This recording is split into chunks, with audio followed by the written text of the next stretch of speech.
Neat ಪರೀಕ್ಷೆಯ ಪ್ರಶ್ನಾಪತ್ರಿಕೆ ಸೋರಿಕೆ ಖಂಡಿಸಿ ಮಾನ್ವಿಯಲ್ಲಿ ಸಾಲಿಡಾರಿಟಿ ಯೂತ್ ಮೂವ್ಮೆಂಟ್ ಪದಾಧಿಕಾರಿಗಳು ತಹಸೀಲ್ದಾರ್ ಮೂಲಕ ಸರ್ಕಾರಕ್ಕೆ ಮನವಿ ಸಲ್ಲಿಸಿದರು. ರಾಯಚೂರು ಜಿಲ್ಲೆಯ ಮಾನ್ವಿ ಕಂದಾಯ ಕಚೇರಿಯಲ್ಲಿ ಸಾಲಿಡಾರಿಟಿ ಯೂತ್ ಮೂವ್ಮೆಂಟ್ ಪದಾಧಿಕಾರಿಗಳು ಆಕ್ರೋಶ ವ್ಯಕ್ತಪಡಿಸಿ ವಿದ್ಯಾರ್ಥಿಗಳ ಭವಿಷ್ಯದ ಜೊತೆಗೆ ಚೆಲ್ಲಾಟವಾಡಿದ್ದರಿಂದ ಜಂತರ್ ಮಂತರ್ನಲ್ಲಿ ಪ್ರತಿಭಟನೆ ಮಾಡಿದರೆ ಲಾಠಿ ಚಾರ್ಜ್ ಮಾಡಿಸಿರುವುದು ಖಂಡನೀಯ ಎಂದು ನಾಸಿರ್ ಅಲಿ ಕಿಡಿಗಾರಿದರು. ನೀಟ್ ಪರೀಕ್ಷೆ ಪತ್ರಿಕೆ ಸೋರಿಕೆ ಖಂಡಿಸಿ ಜಂತರ್ ಮಂತರ್ನಲ್ಲಿ ಸೋನಂ ಅವರು ಉಪವಾಸ ಸತ್ಯಾಗ್ರಹ ಮಾಡಿದರೆ ಕಾನೂನುಬದ್ಧ ಹೋರಾಟವನ್ನು ಹತ್ತಿಕ್ಕುವ ಕೆಲಸ ಮಾಡಲಾಗಿದೆ. ಇದು ದೇಶದ ವ್ಯವಸ್ಥೆನಾ ಎಂದು ಕಳವಳ ವ್ಯಕ್ತಪಡಿಸಿದರು. ಆತ್ಮೀಯರೇ, ಸಾಲಿಡಾರಿಟಿ ಯೂತ್ ಮೂವ್ಮೆಂಟ್ ಮಾನ್ವಿ ಘಟಕದ ವತಿಯಿಂದ ಇವತ್ತು ನಾವು ಮಾನ್ವಿ ತಹಸೀಲ್ದಾರ್ ಮುಖಾಂತರ ನಾವು ಒಂದು ಮೆಮೊರಂಡಮ್ ಸಲ್ಲಿಸಿದ್ದೇವೆ.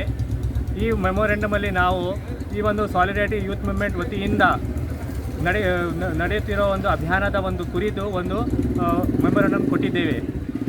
ಆತ್ಮೀಯರೇ, ತಮಗೆಲ್ಲರಿಗೆ ಗೊತ್ತಿರುವ ಹಾಗೆ ಈ ವರ್ಷ 2026 ಮೇ ತಿಂಗಳಲ್ಲಿ ನಡೆದಿರುವ ನೀಟ್ UG ಪರೀಕ್ಷೆ, ನೀಟ್ ಅಂಡರ್ ಗ್ರ್ಯಾಜುಯೇಟ್ ಪರೀಕ್ಷೆ ನಡೆದಿರುವಂಥ ಈ ಒಂದು ಪರೀಕ್ಷೆಯು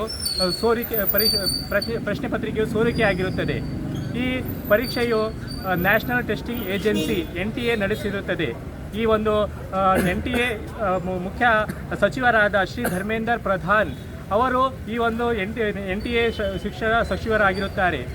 ಇವರು ಈ ಒಂದು ಪ್ರಶ್ನೆ ಪತ್ರಿಕೆಯ ಸೋರಿಕೆಯನ್ನು ಇದರ ಕುರಿತು ಅವರು ತನಿಖೆ ಗೌರ್ಮೆಂಟ್ ಮಾಡಬೇಕು. ಯಾಕೆಂದರೆ ಈ ಒಂದು ಪ್ರಶ್ನೆ ಪತ್ರಿಕೆ ಸೋರಿಕೆ ಆಗಿರುವ ಕಾರಣದಿಂದ ಹಲವಾರು ವಿದ್ಯಾರ್ಥಿಗಳು, ಲಕ್ಷಾಂತರ ವಿದ್ಯಾರ್ಥಿಗಳ ಭವಿಷ್ಯ ಬಹಳ ಹಾಳಾಗಿದೆ. ಏಕೆಂದರೆ ಅವರು ಬಹಳ ಶ್ರಮಪಟ್ಟು ತಮ್ಮ ಈ ಒಂದು ನೀಟ್ UG ಪರೀಕ್ಷೆಯನ್ನು ಬಹಳ ಶ್ರಮಪಟ್ಟು ಅದನ್ನು ತಯಾರಿ ಮಾಡಿ ಬರೆದಿರುತ್ತಾರೆ. ಈ ಒಂದು ಅವರು ಆಸೆಯನ್ನು ಇಟ್ಟುಕೊಂಡಿರುತ್ತಾರೆ. ಈ ಒಂದು ನೀಟ್ UG ಪರೀಕ್ಷೆಯು ಬಹಳ ಉತ್ತಮ ಅಂಕಗಳನ್ನು ಪಡೆದುಕೊಂಡು ನಾನು ಮುಂದಿನ ಭವಿಷ್ಯದಲ್ಲಿ ನಾನು ಡಾಕ್ಟರ್ ಆಗಬೇಕಂತ ಕನಸು ಇಟ್ಕೊಂಡಿರುತ್ತಾರೆ. ಅವರ ತಂದೆ ತಾಯಂದಿರು, ಅವರ ಪಾಲಕರು, ಪೋಷಕರು, ಅವರ ಎಲ್ಲ ಜನರು ಅವರ ಒಂದು ಮುಂದೆ ಡಾಕ್ಟರ್ ಆಗುವಂಥ ಒಂದು ಕನಸನ್ನು ಇಟ್ಕೊಂಡಿರುತ್ತಾರೆ. ಬಹಳ ಶ್ರಮಪಟ್ಟು ಈ ಒಂದು ಪರೀಕ್ಷೆಯನ್ನು ಬರೆದಿರುತ್ತಾರೆ. ಆದರೆ ಈ ಒಂದು NTA ನ್ಯಾಷನಲ್ ಟೆಸ್ಟಿಂಗ್ ಏಜೆನ್ಸಿ ಇದೆಯಲ್ಲ, ಇದು ಒಂದು ಅವರ ಕನಸುಗಳ ಮೇಲೆ ಕನಸನ್ನು ಹಾಳು ಮಾಡಿದೆ. ಏಕೆಂದರೆ ಅವರು ಒಂದು ಭವಿಷ್ಯವನ್ನು ಇಟ್ಕೊಂಡಿದ್ರು, ಆ ಒಂದು ಭವಿಷ್ಯ ಹಾಳಾಗಿದೆ.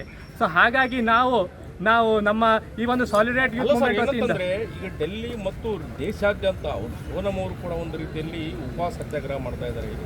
ಈ ಶಿಕ್ಷಣ ವ್ಯವಸ್ಥೆ ಅಂದರೆ ನೀಟ್ ಪರೀಕ್ಷೆ ಬರೀತಕ್ಕಂಥ ವಿದ್ಯಾರ್ಥಿಗಳ ಭವಿಷ್ಯದ ಜೊತೆ ಚೆಲ್ಲಾಟ ಆಡಿದ್ರು ಅಂತೇಳಿ ಸೋನಂ ಅವರು ಸುಮಾರು ದಿನಗಳಿಂದ ಅಹೋರಾತ್ರಿ ಉಪವಾಸ ಸತ್ಯಾಗ್ರಹ ಜಂತರ್ ಮಂತರಲ್ಲಿ ಅವರು ನಡೆಸಿದ್ದಾರೆ. ಈಗ ಏನು ಸರ್ ಈ ವ್ಯವಸ್ಥೆಗೆ ಬಂದಿದೆ ಅಂದರೆ ದೇಶದ ಸುಧಾರಣೆ ಆಗಿದೆ? ಯಾವಾಗ ದೇಶದ ಸುಧಾರಣೆ ಈ ಒಂದು ಕೆಳ ಸ್ಥಿತಿಯಲ್ಲಿ ಬಂದಿದ್ದರೆ ಇದಕ್ಕೆ ಅದರ ಒಂದು ಪರಿಣಾಮ, ಇದರ ಒಂದು ಸೊಲ್ಯೂಷನ್ ಕೊಡಲೇಬೇಕು ಗೌರ್ಮೆಂಟ್.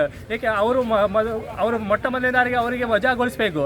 ಆದ ನಂತರ ಅವರ ಒಂದು ಈ ಮುಂದಿನ ಒಂದು ಭವಿಷ್ಯದಲ್ಲಿ ಅವರ ಒಂದು ಡಾಕ್ಟರ್ ಎಕ್ಸಾಮ್ ಬರೆದಿರೋದರಲ್ಲ, ಅದನ್ನು ಅವರು ಉನ್ನತ ಸ್ಥಾನದಲ್ಲಿ ಅವರು ಸೀಟ್ ಸಿಗುವ ಹಾಗೆ ಅವರು ಗೌರ್ಮೆಂಟ್ ಇದರ ಒಂದು ಸಲಹೆ ಸೂಚನೆ ಮಾಡಿ ಅವರಿಗೆ ಗೌರ್ಮೆಂಟ್ ಸೀಟ್ ಕೊಡುವ ವ್ಯವಸ್ಥೆಯನ್ನು ಮಾಡಬೇಕು.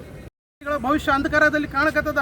ನಾವು ದೆಹಲಿಯಲ್ಲಿ ನೋಡಕತ್ತೀವಿ, ಜಂತರ್ ಮಂತರದಲ್ಲಿ ವಿದ್ಯಾರ್ಥಿಗಳನ್ನು ಅದು ಪಶುಗಳಾಗಿ ಇದು ಮಾಡಕತ್ತಾರ, ಪೊಲೀಸರು ಲಾಠಿ ಚಾರ್ಜ್ ಮಾಡಕತ್ತಾರ.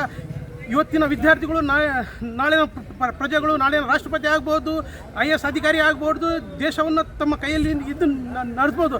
ಅಂಥ ವಿದ್ಯಾರ್ಥಿಗಳನ್ನು ಇವತ್ತು ನಮ್ಮ ಕೇಂದ್ರ ಸರ್ಕಾರ ಅವರಿಗೆ ಒಂದು ಎಂಥ ಪರಿ ಟ್ರೀಟ್ ಮಾಡಕತ್ತದಂದರೆ ದೌರ್ಜನ್ಯ ಮಾಡಕತ್ತಾರ, ಅವ್ರ ಮೇಲೆ ಗ್ಯಾಸ್ ಗೋಲೆ ಹೋಗ್ಯಾಕತ್ತಾರ, ಲಾಠಿ ಚಾರ್ಜ್ ಮಾಡಕತ್ತಾರ, ಬ್ಯಾರಿಗೇಡ್ ಹಾಕಕತ್ತಾರ. ಇದರ ಈ ಪರಿಸ್ಥಿತಿ ನೋಡಿದರೆ ನಮ್ಮ ದೇಶ ಯಾವ ದಿಕ್ಕಿನಲ್ಲಿ ಹೋಗತ್ತಂತ ಅರ್ಥ ಆಗವಲ್ದು. ಇದೇ ಥರ ಇದ್ದರೆ ನಮ್ಮ ದೇಶ, ಈಗ ನಾವು ಭಾರತ ನಂಬರ್ 1 ವಿಶ್ವಗುರು ಅಂತ ಹೇಳ್ತೀವಿ, ಆದರೆ ವಿಶ್ವಗುರು ಎಲ್ಲಿ ನಾವು ಎಲ್ಲ ಬ್ಯಾಕ್ವರ್ಡ್ನಾಗ ಬರಕತ್ತೀವಿ, ವಿಶ್ವದಲ್ಲಿ ಹಿಂದೆ ಬರಕತ್ತೀವಿ ನಾವು. ಈ ರೀತಿ ಆದರೆ ನಾವು ಮುಂದೆ ಹೆಂಗೆ ಬರೋದು ಸಾಧ್ಯ? ಅಲ್ಲ ಸರ್, ಏನಂತಂದರೆ ಈಗ ನೀಟ್ ಪರೀಕ್ಷೆಯಲ್ಲಿ ಅಕ್ರಮ ಆಗಿದೆ, ಆ ಪ್ರಶ್ನೆ ಪತ್ರಿಕೆ ಸೋರೆಯಾಗಿದೆ ಅಂತೇಳಿ ಒಂದು ರೀತಿಯಲ್ಲಿ ಆ ನೊಂದ ವಿದ್ಯಾರ್ಥಿಗಳೇ ಪ್ರತಿಭಟನೆ ಮಾಡ್ತಾ ಇದ್ದಾರೆ. ರಾಜ್ಯಾದ್ಯಂತ ಮತ್ತು ದೇಶಾದ್ಯಂತ ಮಾಡ್ತಾ ಇದ್ದಾರೆ ನಮ್ಮ ಭಾರತ ದೇಶದಲ್ಲಿ. ಈ ರೀತಿ ವ್ಯವಸ್ಥೆ ಬಂತಂದರೆ ಏನು ಸರ್? ಅಂದರೆ ಭವಿಷ್ಯ ವಿದ್ಯಾರ್ಥಿಗಳ ಜೊತೆ ಒಂದು ರೀತಿಯಲ್ಲಿ ಚೆಲ್ಲಾಟ ಆಡ್ತಾ ಇದ್ದಾರೆ ಸರ್ಕಾರ. ಸರ್, ವಿದ್ಯಾರ್ಥಿಯ ಜೊತೆಗೆ ಚೆಲ್ಲಾಟ ಆಡೋಕೆ ಸಲುವಾಗಿ ನಾವು ಮಾನ್ಯ ಸಚಿವರ ಧರ್ಮೇಂದ್ರ ಪ್ರಧಾನ ಅವ್ರದ್ದು ಇಸ್ತೀಫಾ ಕೇಳಕತ್ತೀವಿ, ಮತ್ತು ರಾಜೀನಾಮೆ ಕೇಳಕತ್ತೀವಿ. ಮತ್ತು ಯಾವ ವಿದ್ಯಾರ್ಥಿಗಳಿಗೆ ಅನ್ಯಾಯ ಆಗ್ಯದ ಅವ್ರಿಗೆ ನ್ಯಾಯ ತೋರಿಸ್ಕೊಳ್ಬೇಕಂತ ಹೇಳಿದ್ವಿ. ಮತ್ತು ಇದು ಏನು ನೀಟ್ ಸೋರಿಕೆ ಆಗ್ಯದಲ್ಲ, ಇದ್ರದ್ದು ನಿಷ್ಪಕ್ಷ ತನಿಖೆ ಆಗಬೇಕು. ಈ ತನಿಖೆಯಾಗಿ ಇದರಲ್ಲಿ ಯಾರ್ಯಾರು ಶಾಮೀಲಾಗ್ಯಾರ ವರದಿ ಶಫೀಕ್ ಹುಸೇನ್, ಮಾನವಿ. ಮೆಂಡು ನ್ಯೂಸ್ ನೆಟ್ವರ್ಕ್, ಸತ್ಯದ ಕನ್ನಡಿ.